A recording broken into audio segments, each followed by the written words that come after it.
மனிதனுக்கு ஏற்படும் சந்தேகங்களும் கேள்விகளும் இயல்பானவை. இந்த சந்தேகங்கள் சிறியதாக இருந்தாலும் பெரியதாக இருந்தாலும் அதற்கான விடையை தேடும் ஆர்வம் அனைவருக்கும் இருக்கும். இதற்கு முன்னர் மக்கள் புத்தகங்கள், நூலகங்கள் அல்லது படித்தவர்களின் உதவியை நாடினர். ஆனால் தற்போது அனைத்து பதில்களும் நமது கைகளில் உள்ள கையடக்க தொலைபேசியில் கிடைக்கிறது. கூகுள் தேடுபொறியின் வருகை உலகெங்கிலும் உள்ள மக்களின் சந்தேகங்களை தீர்க்கும் மிக முக்கியமான கருவியாக மாறியுள்ளது. இதற்கிடையே செயற்கை நுண்ணறிவு AI தொழில்நுட்பத்தின் வளர்ச்சியும் இந்த செயல்முறையை மேலும் எளிதாக்கியுள்ளது. கூகுளில் அதிகம் தேடப்பட்ட கேள்விகள் என்ன தெரியுமா? அண்மையில் உலக மக்கள் கூகுளில் அதிகம் தேடிய சில கேள்விகளின் பட்டியல் வெளியாகியுள்ளது. அதில் என்ன பார்க்க வேண்டும் என்ற கேள்வி 6.2 மில்லியன் தேடல்களுடன் முதலிடத்தில் உள்ளது. மேலும் எனது பணத்தை திரும்ப பெறுவது எங்கே? 3.4 மில்லியன். இதன் அர்த்தம் என்ன? 2.9 மில்லியன். எனக்கு எப்போது பணம் கிடைக்கும்? 1.8 மில்லியன் போன்ற கேள்விகளும் அதிகளவில் தேடப்பட்டுள்ளன.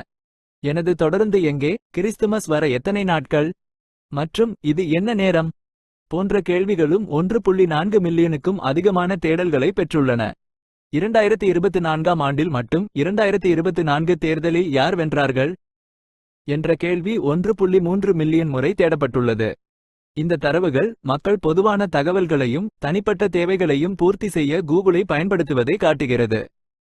அதே சமயம் சில விசித்திரமான மற்றும் தனிப்பட்ட கேள்விகளும் அதிகளவில் தேடப்பட்டுள்ளன என்பது குறிப்பிடத்தக்கது.